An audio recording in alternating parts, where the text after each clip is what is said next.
بسم اللہ الرحمن الرحیم۔ السلام علیکم ورحمۃ اللہ۔ ناظرین گرامی، جناب نبی رحمت علیہ الصلاۃ والسلام نے اہل مکہ سے معاہدہ حدیبیہ کرنے کے بعد دو بڑے بڑے کام کیے۔ ایک تو یہ تھا کہ آپ نے دنیا کے بادشاہان کو اسلام کی طرف دعوت دینے کے لیے خطوط لکھے، جس کے بارے میں ہم پچھلے حصے میں بات کر چکے ہیں۔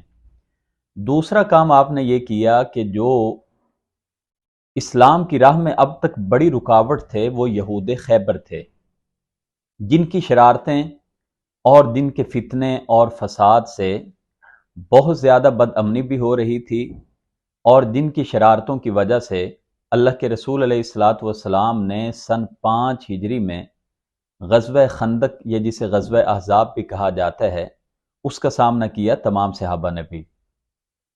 اب یہ ضروری تھا کہ جب اہل مکہ سے صلح ہو چکی ہے، 10 سال کے لیے جنگ بندی کا اعلان ہو چکا ہے، تو اسلام کے وہ دشمن جو اپنے بچے جنم دے رہے ہیں اور جو شیاطین کو مزید پیدا کر رہے ہیں، ان کو بھی پکڑ کے کچل دیا جائے۔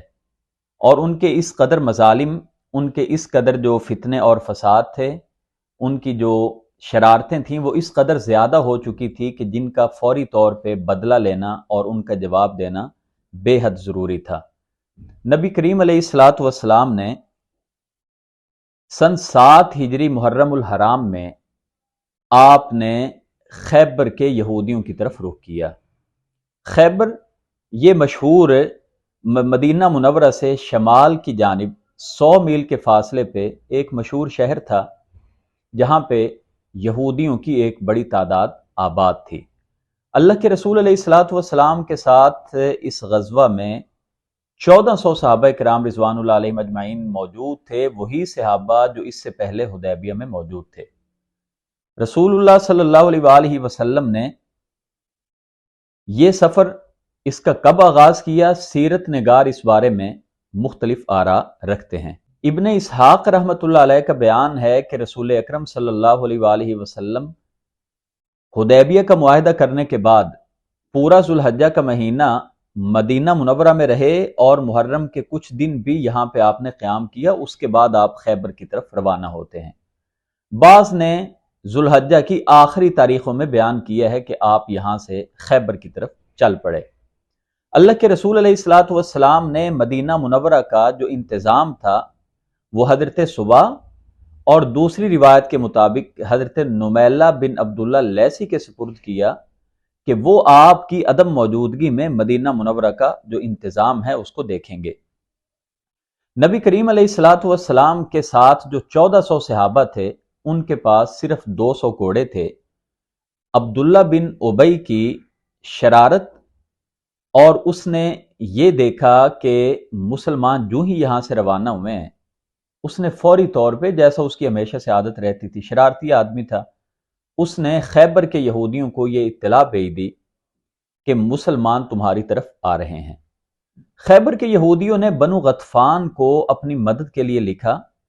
بنو غطفان جو اگرچہ خیبر کے قریب نہیں تھے، وہ یہودیوں کی مدد کے لیے اپنے علاقے سے نکل بھی پڑے، اور ان سے یہ کہا تھا خیبر کے یہودیوں نے کہ اگر مسلمانوں کو ہم مغلوب کر لیتے ہیں تو خیبر کی جتنی بھی پیداوار ہوگی، نصف پیداوار ہم ان کو دیا کریں گے۔ بنو غطفان ان کی مدد کے لیے نکلتے ہیں، اور ایک دن کا سفر وہ طے بھی کر لیتے ہیں، مگر جب مسلمان ان کی بستی کے پاس سے، کیونکہ مسلمان جس راستے سے گزر رہے تھے وہ راستہ بھی بنو غطفان قبیلے کے پاس سے گزرتا تھا، تو اللہ تعالیٰ کی طرف سے کہیے، غیبی طریقے سے کہیے کہ بنو غطفان جو ہیں، ان کو شور سنائی دیا کہ مسلمانوں نے بنو غطفان پہ حملہ کر دیا ہے، ان کے بچوں کو اور مویشی جو ہیں وہ مسلمانوں کے قبضے میں آ گئے ہیں۔ یہ شور سن کے وہ واپس پلٹ گئے، اور گویا کہ انہوں نے خیبر کو مسلمانوں کے لیے آزاد چھوڑ دیا۔ خیبر میں مسلمان صبح سویرے داخل ہوئے۔ لشکر کے پڑاؤ کے لیے اللہ کے رسول علیہ الصلاۃ والسلام نے ایک جگہ کا انتخاب کیا۔ حضرت حباب بن منذر رضی اللہ تعالی عنہ نے اللہ کے رسول علیہ السلام سے دریافت کیا کہ اللہ کے رسول، اللہ کے حکم سے آپ یہاں پہ رکے ہیں یا آپ اپنی مرضی سے اور اپنے ارادے سے یہاں پہ رکے ہیں؟ اللہ کے رسول علیہ الصلاۃ والسلام نے فرمایا کہ اللہ کا حکم کوئی ایسا نہیں ہے، میں اپنی مرضی سے یہاں پہ رکا ہوں۔ تو حضرت حباب رضی اللہ تعالیٰ عنہ کہنے لگے کہ یہاں پہ رکنا ٹھیک نہیں ہے، یہاں پہ ان کا جو قلعہ ہے وہ ہمارے بہت قریب ہے، اور خیبر کے سارے جنگجو افراد اسی قلعے میں موجود ہیں، وہ اگر ہم پہ کوئی تیر برسائیں گے تو وہ ہمیں بہت جلد لگیں گے، ہمارا نقصان کریں گے، لیکن ہمارے تیر ان کو نہیں لگیں گے۔ ہماری سب خبریں ان تک پہنچیں گی مگر ان کی سب خبریں ہم تک نہیں پہنچیں گی۔ اور ویسے بھی یہ مقام کھجوروں کے درمیان ہے، بستی والا مقام ہے، یہاں پہ رکنا ہمارے لیے ٹھیک نہیں ہے، یہ وبائی جگہ ہے، آپ یہاں پہ پڑاؤ نہ کریں۔ نبی کریم علیہ الصلاۃ والسلام نے اس صحابی کی رائے کی تحسین فرمائی اور آپ نے دوسری جگہ کا انتخاب کیا۔ اللہ کے رسول علیہ الصلاۃ والسلام نے خیبر میں 8 قلعے تھے اور وہ 2 حصوں میں تقسیم تھے، یعنی آپ کہیے کہ ایک خیبر کا اول حصہ ہے جہاں پہ ان کے 5 قلعے تھے، اور ایک خیبر ثانی جہاں پہ ان کے 3 قلعے تھے۔ مسلمانوں کی تقریباً جو لڑائی ہوئی ہے وہ پہلے 5 قلعوں میں ہوئی ہے، اور زیادہ تر سیرت نگار، سیرت کی کتابیں ہمیں یہ بتاتی ہیں کہ جو باقی کا حصہ تھا خیبر کا، وہ بغیر لڑے ہی مسلمانوں کو مل گیا، یا اس میں صرف ایک قلعہ تھا جس پہ کچھ انہوں نے مزاحمت کی، اور مسلمانوں نے باقی جو خیبر ثانی کے 3 قلعے تھے وہ ویسے ہی فتح کر لیے۔ نبی کریم علیہ الصلاۃ والسلام نے بعض روایات کے مطابق جناب صدیق اکبر رضی اللہ تعالی عنہ کو آپ نے علم دیا، اور بعد میں حضرت علی رضی اللہ تعالیٰ عنہ کو علم دیا۔ یہ جو سب سے پہلا جو قلعہ تھا جس پہ حملہ آور ہونا تھا، زیادہ سیرت کی کتابیں یہی بتاتی ہیں کہ جناب علی المرتضیٰ شیر خدا رضی اللہ تعالیٰ عنہ کو اللہ کے رسول علیہ الصلاۃ والسلام نے علم جو ہے وہ عطا کیا، اور اللہ کے رسول علیہ الصلاۃ والسلام نے ان کو حکم دیا کہ وہ مارکے کی طرف روانہ ہوں۔ سب سے جو پہلا قلعہ تھا وہ قلعہ نائم کہلاتا تھا، جس پہ مسلمانوں نے حضرت علی رضی اللہ تعالیٰ عنہ کی زیر امارت حملہ کیا۔ یہ گویا کہ آپ سمجھ سکتے ہیں کہ یہ یہودیوں کی پہلی دفاعی لائن کی حیثیت رکھتا تھا یہ قلعہ، اور یہی وہ قلعہ ہے جہاں پہ مرہب نامی بڑا جام باز، بڑا یہودیوں کا جو بہادر تھا، جو بڑا شاہ زور تھا، وہ یہاں پہ تھا، اور جسے 1000 مردوں کے برابر سمجھا جاتا تھا، اتنا طاقتور تھا۔ مسلمانوں نے جا کر ان قلعے والوں کو اسلام کی دعوت دی، انہوں نے مسترد کرتے ہوئے مسلمانوں کا مقابلہ کیا، لڑائی پہ اتر آئے۔ میدان جنگ میں آ کے سب سے پہلے جو مرہب تھا، جو 1000 بندے جتنی طاقت رکھتا تھا، اس نے مبارزت دی، اور مبارزت کا یہ معنی ہوتا ہے کہ انفرادی لڑائی، کہ ایک آدمی آ کے ایک ادھر سے آئے اور ایک دوسرے فریق کی طرف سے آئے اور ان کی لڑائی ہو۔ بعد میں مبارزت کے بعد پھر عام جنگ شروع ہو جاتی تھی، فوجوں کی آمنے سامنے۔ تو مرہب نے مبارزت کے لیے دعوت دی، جس کا مقابلہ کرنے کے لیے حضرت عامر بن عقبہ رضی اللہ تعالیٰ عنہ نکلتے ہیں، وہ شہید ہو جاتے ہیں۔ بعد میں جناب علی المرتضیٰ شیر خدا رضی اللہ تعالیٰ عنہ نکلتے ہیں، مرہب کے سر پہ تلوار مار کے اس کو ہمیشہ کے لیے ابدی نیند سلا دیتے ہیں، وہ وہیں پہ ڈھیر ہو جاتا ہے۔ مرہب کے بعد اس کا بھائی یاسر نکلتا ہے، جس کا مقابلہ حضرت زبیر بن عوام رضی اللہ تعالیٰ عنہ نے کیا، اور حضرت زبیر اسے شہید کر دیتے ہیں۔ اس کے بعد قلعہ نائم میں زوردار جنگ ہوتی ہے، جس میں کئی یہودی مارے جاتے ہیں۔ ناظرین گرامی، اس قلعے کو فتح کرنے کے لیے 10 دن لگے۔ 10 دن مسلمان ان قلعے والوں سے لڑائی کرتے رہے۔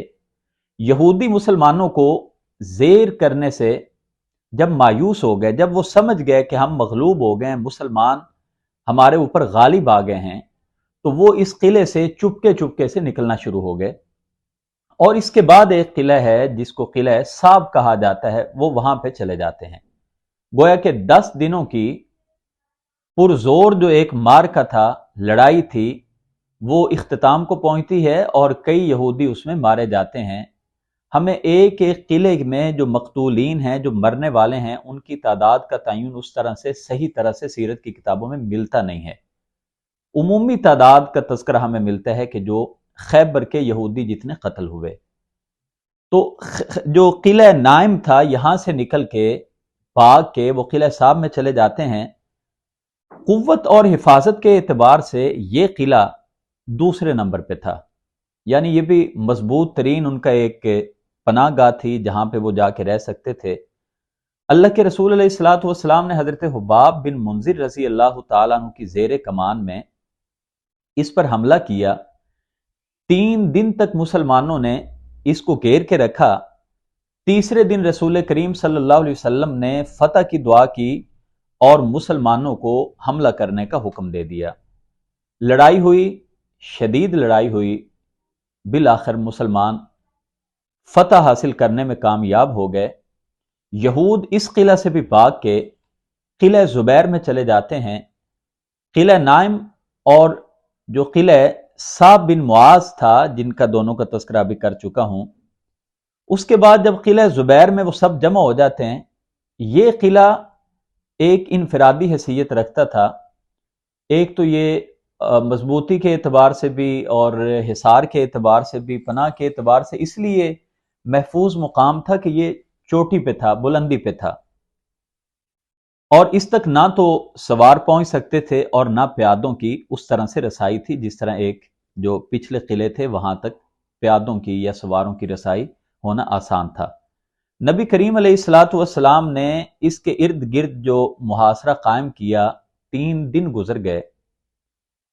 ایک یہودی نے آ کے کہا اللہ کے رسول علیہ السلام سے، کوئی اچھا سلیم الفطرت ہوگا یہودی، کہ اس نے آ کے اللہ کے رسول سے کہا کہ اے ابو القاسم، آپ 1 مہینہ بھی اگر ان کا محاصرہ رکھیں گے نا تو آپ ان کو مغلوب نہیں کر سکتے، ان کو کیا پرواہ ہے، آپ ان کا محاصرہ کیے رکھیں۔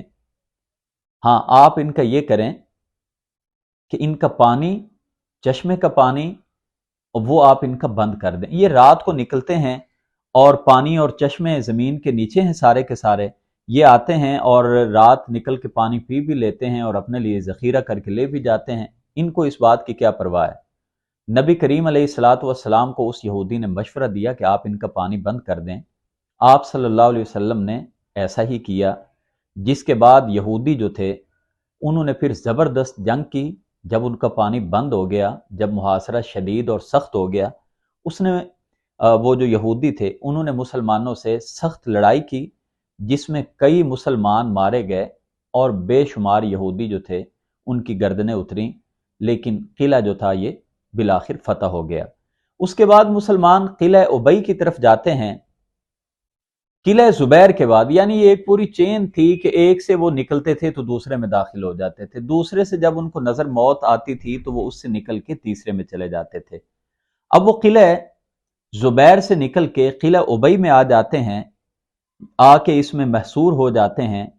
مسلمان اس قلعے میں بھی جاتے ہیں، یہودیوں سے شدید لڑائی ہوتی ہے، یہ قلعہ بھی مسلمان فتح کر لیتے ہیں۔ اس کے بعد جو اگلا قلعہ ہے وہ قلعہ نزار کہلاتا تھا۔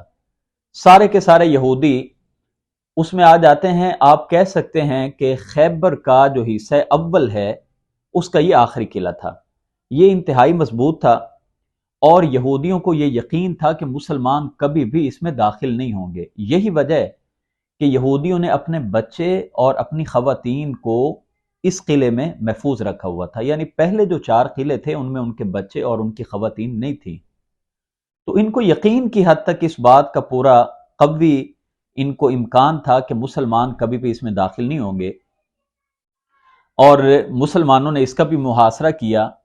پہلے قلعوں کی طرح مسلمانوں نے شدید ان سے لڑائی کی، مسلمانوں کو اللہ تعالیٰ نے فتح دی۔ یہود یہاں سے بھاگ کے خیبر کا جو دوسرا حصہ تھا اس کی طرف چلے جاتے ہیں۔ جیسے میں نے ابتدا میں عرض کیا کہ خیبر کے 8 قلعے تھے، اور یہ 8 قلعے 2 منطقوں میں یا 2 آپ کہہ لیجیے اضلاع میں 2 حصوں میں تقسیم کر سکتے ہیں۔ پہلا حصہ جس کے اندر یہ 5 قلعے تھے جن کا بھی تذکرہ کیا ہے، اور ان سے نکل کے وہ خیبر ثانی جو دوسرا حصہ تھا اس کی طرف چلے جاتے ہیں۔ خیبر کے نصف ثانی میں قلعہ قموس کے بارے میں ہمیں یہ ملتا ہے، صرف ایک روایت اس میں بھی ہے کہ وہاں پہ لڑائی ہوئی، اور باقی جو تمام کے تمام قلعے تھے وہ بغیر لڑائی کے مسلمانوں کے قبضے میں آ گئے۔ اور بعض روایات میں یہ ہے کہ سارے کے سارے جو قلعے تھے خیبر ثانی کے وہ بغیر لڑائی کے مسلمانوں کو مل گئے۔ تاہم خیبر ثانی کے جو قلعے تھے ان کا محاصرہ مسلمانوں نے 40 روز تک جاری رکھا۔ بالآخر صلح کی بات چیت چلی اور یہودیوں نے نبی کریم علیہ الصلاۃ والسلام سے یہ فریاد کی۔ ان کا جو ایک سردار تھا ابو الحقیق، اس نے آ کے اللہ کے رسول علیہ السلام سے فریاد کی کہ آپ ہمیں یہاں سے بیوی بچوں سمیت جانے دیں، تمام اموال جو ہیں، باغات ہیں، زمینیں ہیں، سونا چاندی ہے، گھوڑے ہیں، وہ سب ہم آپ کو دیتے ہیں۔ آپ صلی اللہ علیہ وسلم نے فرمایا کہ دیکھو، اگر تم نے کوئی چیز چھپانے کی کوشش کی تو پھر میں یہ معاہدہ برقرار نہیں رکھوں گا، پھر میں جو چاہوں گا تمہیں سزا دوں گا۔ اس نے اس بات کی حامی بری، اللہ کے رسول سے وعدہ کیا کہ ہم کوئی بھی چیز آپ سے نہیں چھپائیں گے، جو بھی اموال ہیں وہ آپ کے حوالے کر دیں گے۔ مگر ابو الحقیق کے 2 بیٹے جو تھے انہوں نے اپنے باپ کے اس نے اللہ کے رسول سے ایک وعدہ کیا تھا کہ سب کچھ مال آپ کے حوالے کریں گے، کچھ چھپائیں گے نہیں، انہوں نے بد عہدی کی اور ان دونوں کو اسی بد عہدی میں قتل کر دیا گیا، کیونکہ انہوں نے بہت سارا مال چھپا لیا تھا جس کی اللہ کے رسول علیہ الصلوۃ والسلام کو خبر ہو گئی۔ ناظرین گرامی، اس خیبر کے مارکے میں صلح پر جو بات چیت ہوئی اس پہ ہم بعد میں بات کرتے ہیں، مگر مقتولین کی تعداد کتنی تھی اس میں ہمیں مختلف روایات ملتی ہیں۔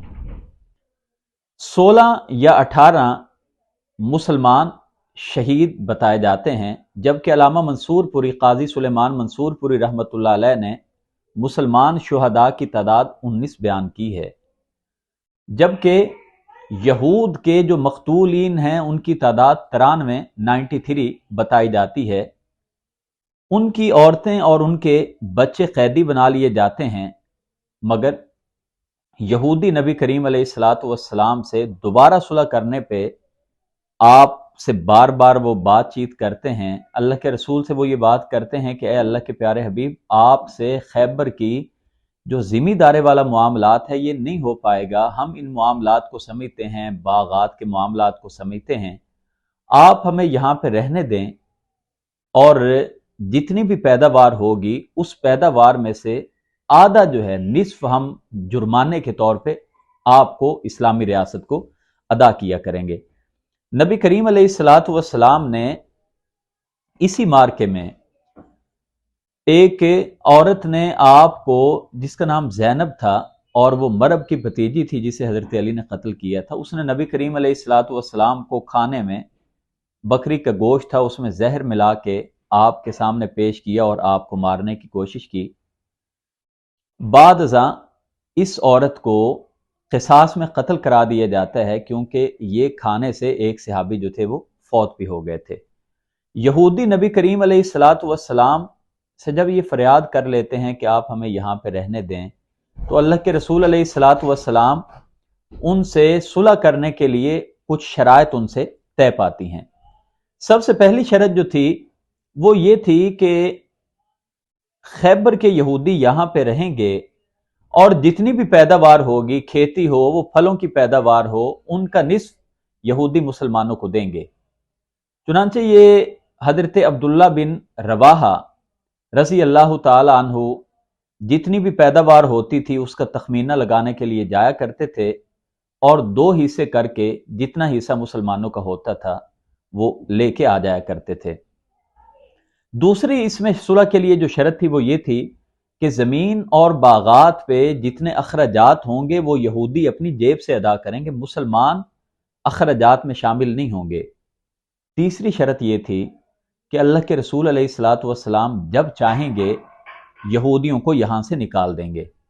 اللہ کے رسول علیہ الصلوۃ والسلام کے دور میں ایک صحابی تھے جن کا نام تھا عبداللہ بن سہل، یہ قتل ہو گئے تھے اور قوی امکان تھا کہ مقتول ان کو کرنے میں ان کے جو قاتلین ہیں وہ یہود خیبر ہیں۔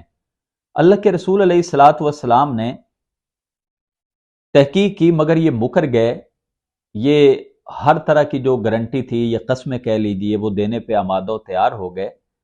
اللہ کے رسول علیہ الصلاۃ والسلام کے پاس کوئی ایسے دلائل نہیں تھے کہ جس سے ان کو سزا دی جاتی، مگر قطعی امکان تھا کہ ان کو شہید کرنے والے یہی ہیں۔ آپ نے ان کو چھوڑ دیا۔ دوسری بار حضرت عمر فاروق رضی اللہ تعالیٰ عنہ کے دور میں عبداللہ بن عمر رضی اللہ تعالیٰ عنہ وہاں پہ گئے، ان کے ہاتھ پاؤں انہوں نے توڑ دیے اور پھر ہمیشہ کے لیے جناب عمر فاروق رضی اللہ تعالیٰ عنہ نے ان کو جزیرۃ العرب سے نکال دیا۔ یہ اللہ کے رسول علیہ الصلاۃ والسلام کا پاکیزہ فرمان بھی تھا، آپ کے آخری فرامین میں سے تھا کہ اخرج الیہود من جزیرۃ العرب، کہ یہودیوں کو جزیرہ عرب سے نکال دو۔ نبی کریم علیہ الصلاۃ والسلام کی گویا کہ یہ جو آپ کی بات تھی، آپ کا ارشاد گرامی تھا، اس کو پھر پورا کیا جناب فاروق اعظم رضی اللہ تعالی عنہ نے۔ یہ بھی طے پایا تھا اس صلح کے معاہدے میں کہ رسول اللہ صلی اللہ علیہ وسلم کا ایک نمائندہ خیبر آیا کرے گا اور تخمینہ لگا کر مسلمانوں کا حصہ وصول کرے گا، یعنی یہ نہیں ہوگا کہ وہ اپنی مرضی سے یہ بات کہیں کہ جی نہیں آپ کا حصہ اتنا بنتا ہے اور آپ لے دیں۔ اور یہی میں بیان کر چکا ہوں، عبداللہ بن رواحہ رضی اللہ تعالیٰ عنہ کو اللہ کے رسول تخمینہ لگانے کے لیے بھیجا کرتے تھے۔ ایک شرط یہ بھی تھی کہ منقولہ جائیداد کے بارے میں یہ طے ہوا تھا کہ وہ مسلمانوں کی ملکیت ہوگی، اس میں سے ان کو کوئی چیز نہیں ملے گی، جو بھی چیز منتقل ہو سکتی ہے جس میں سونا چاندی اور اس طرح کی دیگر اشیاء ہیں۔ ناظرین گرامی، خیبر سے جو مال غنیمت مسلمانوں کو ملا تھا، اللہ کے رسول علیہ الصلاۃ والسلام نے اس کے 36 حصے کیے۔ ہر حصہ جو تھا وہ 100 حصوں پہ مشتمل تھا۔ آپ کہہ سکتے ہیں کہ اللہ کے رسول علیہ الصلاۃ والسلام نے خیبر سے مال غنیمت جو ملا تھا اس کو 3600 حصوں میں تقسیم کیا۔ 1800 حصے مسلمانوں کی اجتماعی ضروریات کے لیے رکھ لیے گئے۔ 1800 حصوں میں سے 1400 حصے 1400 صحابہ کو دے دیے گئے، جو 1400 صحابہ اس میں شریک تھے مجاہدین۔ میں نے ابتدا میں عرض کیا کہ 200 گھوڑے تھے، تو 200 گھوڑوں کے لیے اللہ کے رسول نے ہر سواری کے لیے ڈبل حصہ مقرر کیا، گویا کہ 400 حصے 200 گھوڑوں کے لیے رکھے گئے، 1400 حصے 1400 صحابہ کے لیے رکھے گئے، اور اس طرح کر کے 1800 حصے مجاہدین میں تقسیم کر دیے گئے۔ حضرت جعفر طیار رضی اللہ تعالی عنہ اسی موقع پہ 53 دیگر افراد کے ساتھ وہ یہاں پہ تشریف لاتے ہیں۔ حضرت جعفر جو ابھی تک حبشہ میں تھے، آپ جب تشریف لائے تو اللہ کے رسول نے فرمایا تھا جعفر طیار کو دیکھ کے کہ میں نہیں کہہ سکتا کہ مجھے خیبر کی خوشی زیادہ ہے یا جعفر بن ابو طالب کی آمد کی خوشی زیادہ ہے۔ اللہ کے رسول علیہ الصلاۃ والسلام نے حضرت جعفر اور ان کے ساتھ آنے والے جو 53 افراد تھے، اگرچہ یہ جنگ میں شریک نہیں تھے، مگر اموال غنیمت میں سے آپ نے ان کو بھی ایک ایک حصہ ادا کیا۔ اسی موقع پہ ناظرین گرامی، گدھا جو ہے وہ حرام ہو گیا، نکاح متع جو ہے وہ حرام ہو گیا، اور اسی موقع پہ جناب ابو ہریرہ رضی اللہ تعالیٰ عنہ کے ایمان لانے کا تذکرہ بھی ہمیں ملتا ہے۔ آج کے اس حصے میں اتنا ہی، اگلے حصے میں سریہ موتہ پہ بات کریں گے۔ السلام علیکم ورحمۃ اللہ۔